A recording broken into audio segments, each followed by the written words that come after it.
Bonjour à toutes et à tous, c'est Paul Dame pour vous présenter une fois de plus un sapin en sucette.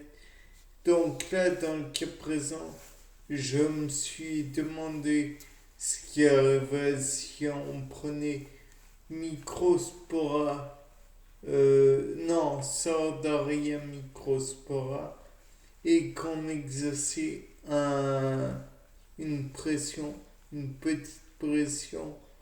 Peut-être qu'il y a des outils en méthode d'analyse moléculaire et cellulaire qui pourraient nous permettre cette pression.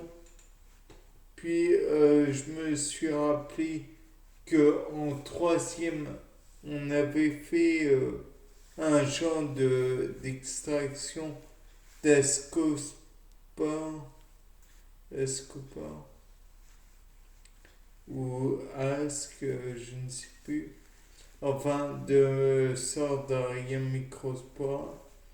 Et je me suis dit que peut-être qu'on pourrait retirer les spores, cela peut-être en ayant exercé une pression, puis en rajoutant une ultracentrifugation. Et puis ensuite,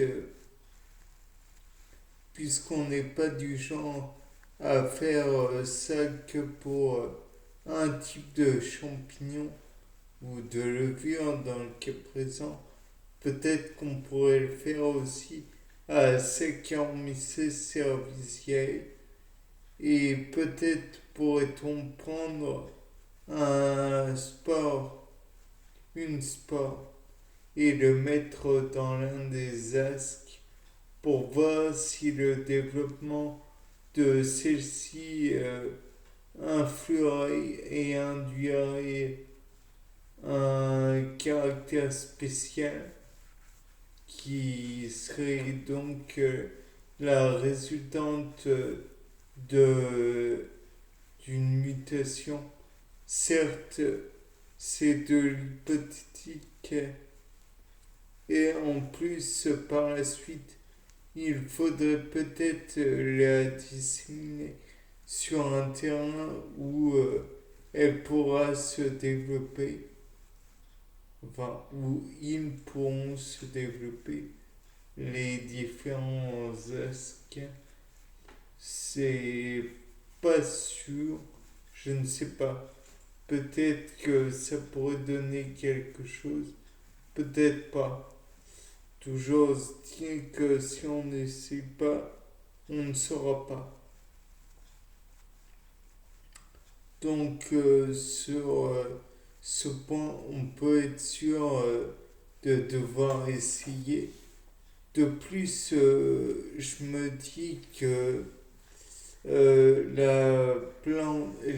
plantes qui seraient dans le milieu pourraient interagir avec les champignons dont on vient de parler. Et peut-être qu'il faudrait essayer dans un terrain complètement dépourvu de vie et de graines qui pourraient donner encore de la vie.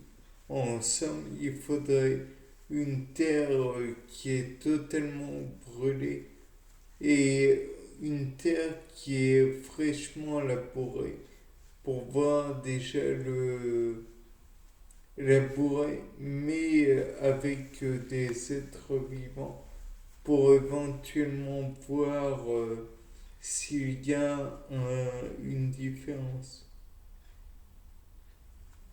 Par la suite, on peut imaginer qu'il y aura naturellement un développement, mais pour éventuellement augmenter certains caractères, il faudrait les connaître. Et dans ce cas, je me demande s'il y a un gène dans ce de Microspora ou Sortaria microspora ou de Saccharomyces cerevisiae qui permettrait éventuellement le développement plus important de l'autre en sa présence. C'est-à-dire qu'en présence de Sortaria macrospora ou en présence de Saccharomyces cerevisiae, l'autre serait développé plus important, un développement plus important dû à un terrain qui aurait été modifié ou alors des gènes apportés par la spore qui serait qui augmenterait les facultés de propagation du champignon ou quelques facultés différentes. Et donc là encore, il faudrait essayer de le faire sur différents terrains pour bien voir la différence entre les différentes variétés, familles, genres, espèces qui seraient présents. Bien sûr, tout cela reste de l'hypothétique et demeure un ensemble de théories qui ne demandent qu'à être vérifiées. Et de plus, je me demandais peut-être que chez Sortaria, on pourrait essayer de faire un genre de clonage comme on le fait souvent dans Saccharomyces cerevisiae.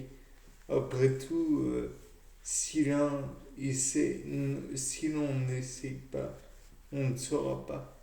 Donc dans ce cas, on prendrait la levure et on pourrait en retirer le noyau pour y mettre un noyau autre et voir éventuellement. Bon, il n'est pas très sûr que cette façon de faire soit bien efficace.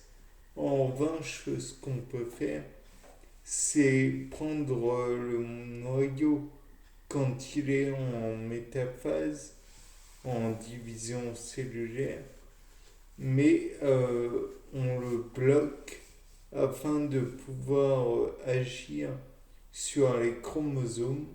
Là, sur les chromosomes, on en coupe avec CRISPR-Cas9 une partie et on la remplace par un autre qui pourrait être présent chez les végétaux.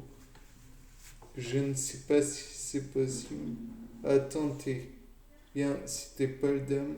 Au revoir.